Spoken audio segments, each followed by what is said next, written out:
welcome to our Monday Minute. Today, I'd like to discuss with you the Hospice Proposed Rule that's been released for 2023. In this proposed rule, they have dealt with very many items that are pertinent, of course, to survival in hospice. The first, and what is usually to the forefront of everyone's minds, is the rate adjustments or rate increases or decreases. There will be a 2.7% increase in the rates that are paid to hospices.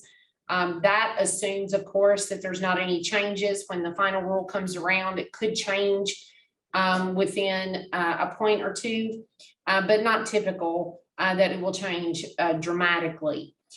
In addition to that, they have also proposed to maximize the wage index changes to a maximum decrease of 5%, which means basically that if there were to be a recalibration of wage indexes, regardless of the reason, the areas that might be dramatically impacted by a decrease in the wage index would not have an effective decrease of greater than 5%.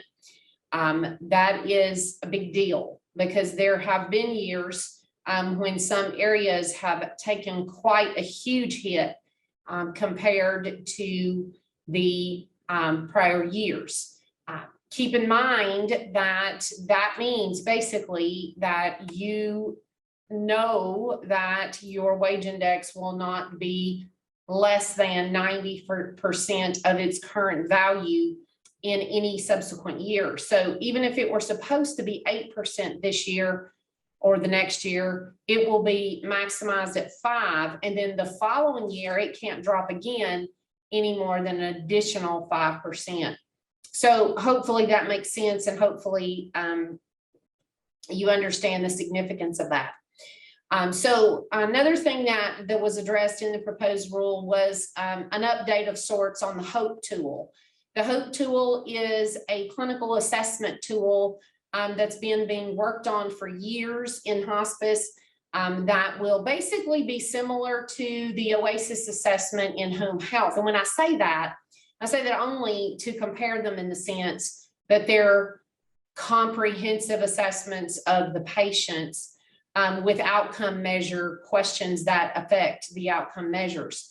The HOPE tool has been through several levels of testing, beta testing currently. After the testing has been finalized, they will then address the implementation of the HOPE tool nationwide in the form of rulemaking. Obviously, that's not happening this year. So the earliest it could be in the proposed rule would be mid or April 2023 to be finalized in August for implementation in 2024. I'm not saying it's going to happen that fast. I'm simply giving you the fact that the implementation would have to be addressed through rulemaking, a proposed rule, and then final rule, and that obviously is not going to happen this year. So there are multiple things within this proposed rule that you're going to want to make sure you take a look at. There were some suggested processes that CMS is going to look at in putting together committees and work groups, panels, technically is the word, to help address some of the things that need to be looked at. One of those being health equity across the spectrum. So you're going to want to make sure that you read and analyze this entire document and make sure that you participate in any of the coming webinars that might help you pull apart this proposed rule in even more detail. One that specifically comes to mind is one that will be occurring with the National Association for Home Care and Hospice, I believe on April 13th. So thank you all for participating today. I hope this has helped a little bit in opening up the window to the Hospice Proposed Rule for 2023. Thank you for being attentive to these minutes.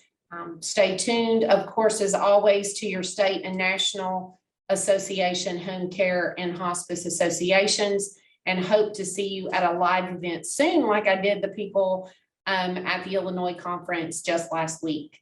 Thanks.